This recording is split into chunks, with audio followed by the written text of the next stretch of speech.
Welcome back to Politics Tonight, and I've been speaking with the Nigerian Ambassador to Burundi, Elijah Onyeagba, for discussion on President Tinubu's academic record as Atiku heads to Supreme Court.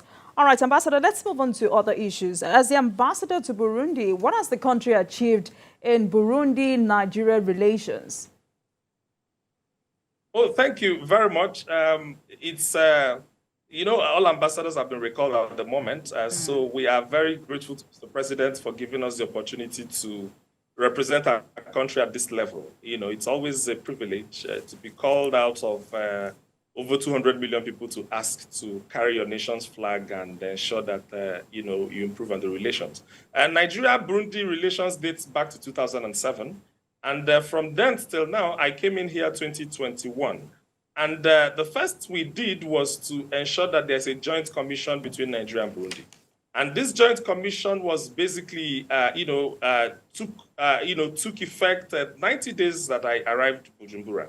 And in establishing that, or inaugurating that joint commission, we signed a couple of bilateral agreements, or what we refer to as Memorandum of Understanding. We established MOU on political consultation.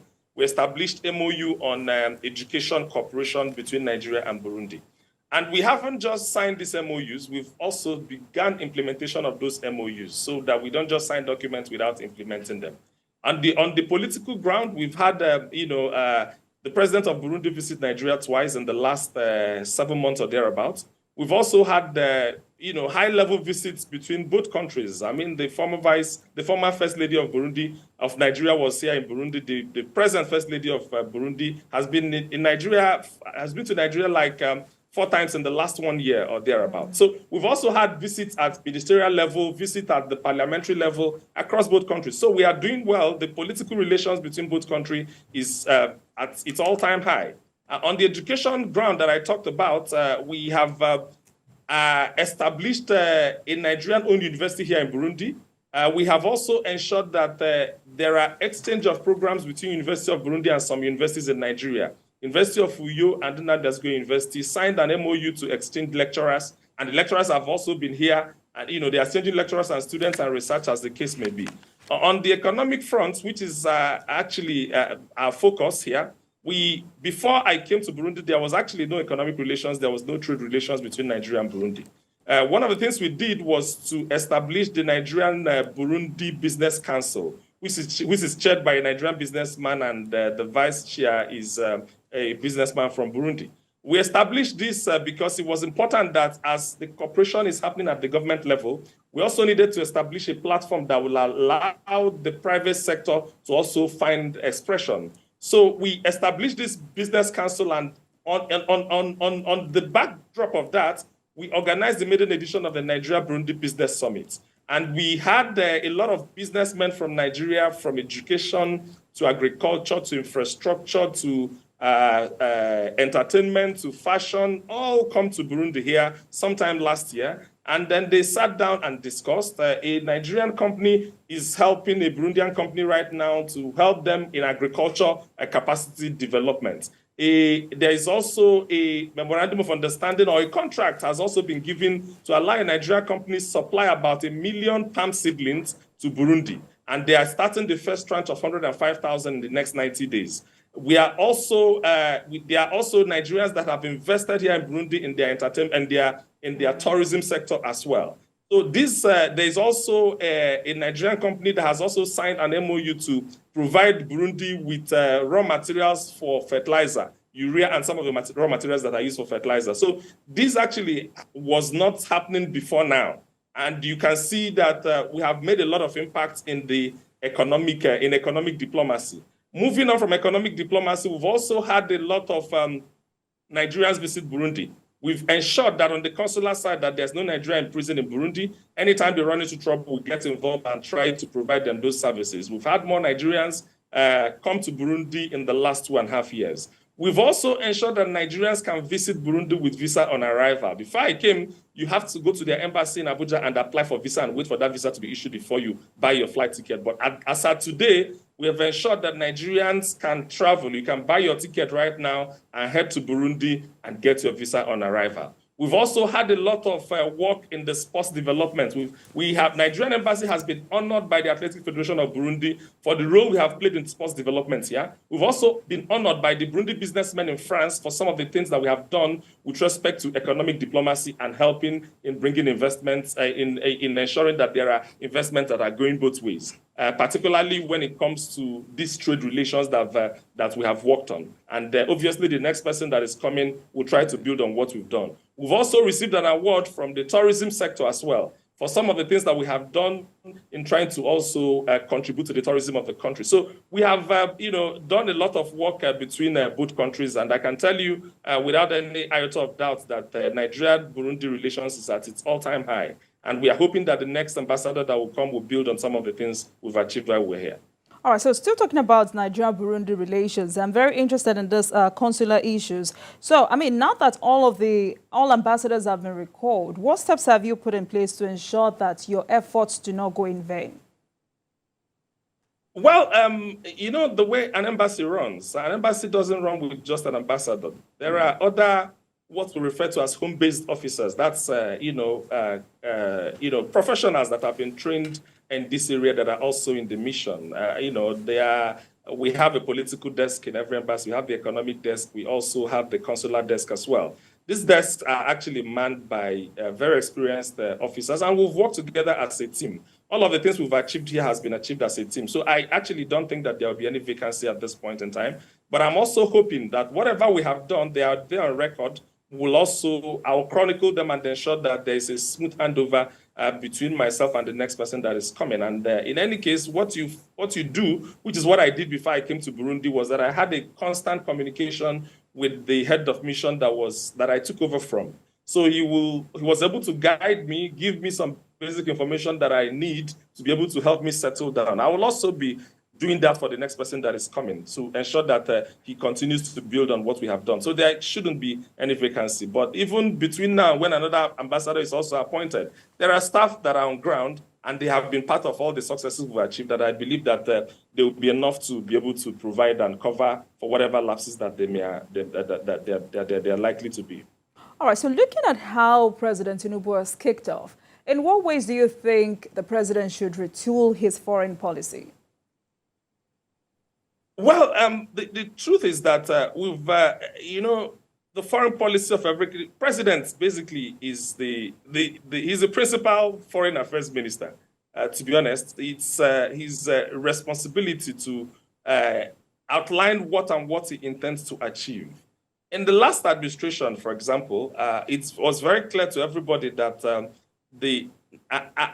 Africa unity, our foreign policy is centered around the unity of Africa. Nigeria first, its role in trying to ensure that Africa is united, its neighbors, and so on and so forth. And I don't think that there is so much, departure from what has happened in the past. Historically, every president will come and obviously outline the things that they need to be able to achieve. But a few things, while maintaining the leadership position in Africa, which is obviously what the president has set out to achieve, he has also added a few things, which is things like our diaspora. The president wants to pay attention to our diaspora, and he's saying that he needs us to use our diaspora to also drive our development. There can be technology transfer. No nation in the world has ever developed without their diaspora. So he's hoping and trying to ensure that his foreign policy reflects that attention that is supposed to be paid. A lot of us, over the years, you would have seen so much happening, in so many embassies. Some people are looking for their passport, they can't. Some people are going there, coming back. Just quite a lot has been going on. And lately, you can also see that there was a video of... so the point is that more often than not, some of these issues are even misrepresented. For example, there was a video someone made a couple of weeks ago saying that Nigerians are in Ethiopia, that they are in prison, they're about to kill them and all of that. I'm happy the Ministry of Foreign Affairs has actually rebooted that information. But what is important is that this is the age of information. So people need to get information and on time as well. So that at the end of the day, whatever information they have, because if a Nigerian living that is living abroad goes to the embassy and requests for a particular service, even if he's not getting that service, that information needs to get to him as quickly as possible. And he doesn't have to come over and over and over again. So there is that part that deals with improved consular services for Nigerians that are living abroad. There's also now the part that also deals with development, which is whatever we need to do, let us do it to be able to attract foreign direct investment and portfolio investments to Nigeria. There's also an attention that has also been paid to the demography, because Nigeria is a big country. Nigeria is a country of over 220 million people. So what that means is not just a number. That is the size of markets. That is the size of the economy. That means that these people will eat, they will clothe. There are so many things that our size can give us. We can ask to become a member of G20, for example. We can ask to become a member of the BRICS nation, for example, because if South Africa is there, Nigeria is bigger than South Africa, both in terms of population, the size of the market, the size of the economy, and so on and so forth. So why can't we get there? So that's the idea that the president is trying to push, using our numbers to ensure that we get to every international organizations and be able to engage at that level to be able to attract development to the people of Nigeria. What makes a great nation? A great nation is great by 5 things, basically. Number 1 is the size of land. Number 2 is your population. Number 3 is the nature of technology you have. Number 4 is having a water body. And number 5 is diplomacy. So you can see that even our diplomacy is actually not doing badly as well. So that's obviously one of the things that this Ministry of Foreign Affairs is set up to do, so that we can help drive whatever domestic policies that the president wants to drive in the international arena. Basically, your foreign policy is how you want to drive your domestic policy in the international arena. And I believe that the president is up for it. And we hope that at the end of the day, all of the objectives will be achieved to ensure that Nigerians are better off than where we are at the moment. All right. So let's put this into proper perspective. In the last 4 months, the president has embarked on economic diplomacy to attract foreign investment to the country. How will you describe it? No, that's very good. You remember, I can chronicle President's international trip. The first was to Guinea-Bissau after he became president, where he was made the head of ECOWAS. And then the next also was, that's actually, shortly after that, there was this Niger crisis. The next was the trip to G20 that happened in India. And then from there, he shuttled to United Arab Emirates. And of course, he was invited to attend the G20. And at the G20, you know clearly that what happens there is these are the big economies in the world. And for Nigeria to be present there, it tells a lot, because it's not every African president that was invited. And I believe that the president came back with specific commitment towards foreign direct investment. Some of the Indians are already in Nigeria, and they also committed to improving on the level of their investment in Nigeria as well. He also passed through UAE, trying to address some of the issues that both countries have had, particularly on the consular area, and that issue hasn't been put to bed yet, but clearly there's work in progress. The president also sent a representation. I think it was the vice president that represented him at the BRICS conference in South Africa as well, where we are also in attendance. And also, I'm sure that these are the nature of engagement that the president wants Nigeria to be represented in. And there's nothing that, is wrong with us even pushing to become member of the BRICS nation, because you can see the nations that are there: Brazil, Russia, China, South Africa, and India. We can also get there as well. And shortly after that, there was also G77, which is basically developing group of developing economies with China. I think the vice president as well was in China, in Cuba. Sorry, in one of these countries, I think it was Cuba, yes, for the G77 summit. And after that, the president attended Onga, where obviously he also delivered a speech, to his first speech to the General Assembly of the United Nations. So I believe that it is a step in the right direction. And I believe that some of the things he's done so far is a step in the right direction, but we'll have to build on it. There's no two ways about that. The points are very clear. The doctrine is very clear. The agenda is very clear. So we are hoping that we'll give it the best shot so that Nigerians can improve on whatever we have with respect to foreign policy, and as well as attracting development to the Nigerian people. All right, Ambassador. So before I let you go this evening, what areas do you want the president to focus on in developing the country? It's not about, the truth is that there are no specific area I'm going to, when everybody is running for elections, there's a renewed hope document, which is a public document. And that document, I studied it, we carried it, we campaigned with it.